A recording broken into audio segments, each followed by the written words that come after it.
দফায় দফায় সংঘর্ষ, মিছিল, ধরপাকড় ছাড়াই দখলমুক্ত হয়েছে কোতোয়ালি থানাধীন নিউ মার্কেট এলাকার ফুটপাত। ফুটপাতে স্বাচ্ছন্দ্যে হাঁটতে পেরে খুশি পথচারীরা।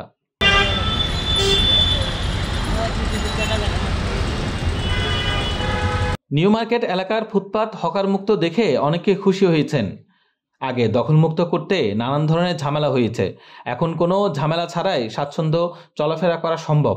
গত বছর অনেক পুলিশ আহত হয়েছিলেন, ভাঙচুর করা হয়েছিল চসিকের গাড়ি। এখন আলোচনার মধ্যে দিয়ে সুন্দর সমাধান হয়েছে। আমরা সবাই মিলে শহরটাকে একটা দৃষ্টিনন্দন করতে চাই এবং মানুষের বসবাসযোগ্য একটি শহরে পরিণত করতে চাই। কারণ 60-এর দশকের হয়তোবা জনগণ কম সংখ্যক শহর আমি পরিণত করতে পারবো না 10 লাখের শহরে। আমি হয়তোবা 60-এর দশকের পরিবেশটাকে আমি হয়তোবা কিছুটা ফিরিয়ে দিতে পারবো। মেয়র বলেন, ফুটপাত ও সড়ক দখলমুক্ত করা হয়েছে। হকার নেতাদের সঙ্গে আলোচনা হয়েছে।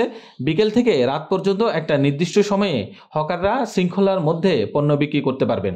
3টার পর থেকে তারা একটা ইভিনিং মার্কেট হিসাবে তারা আমরা করে দিব আস্তে আস্তে। আপাতত তারা তাদের মতো করবে। আমরা তাদেরকে 5টা পর্যন্ত বলেছি, পরে তারা ঐক্যবদ্ধ হয়ে রিকোয়েস্ট করে তারা 3টা পর্যন্ত সম্মত হয়েছে। এদিকে সাধারণ মানুষ বলেন, এই অর্জন ধরে রাখতে পথচারী, স্থানীয় ব্যবসায়ী, গাড়ি চালক সবাইকে সচেতন হতে হবে। প্রশাসনকে কঠোর নজরদারি ও মনিটরিং করতে হবে।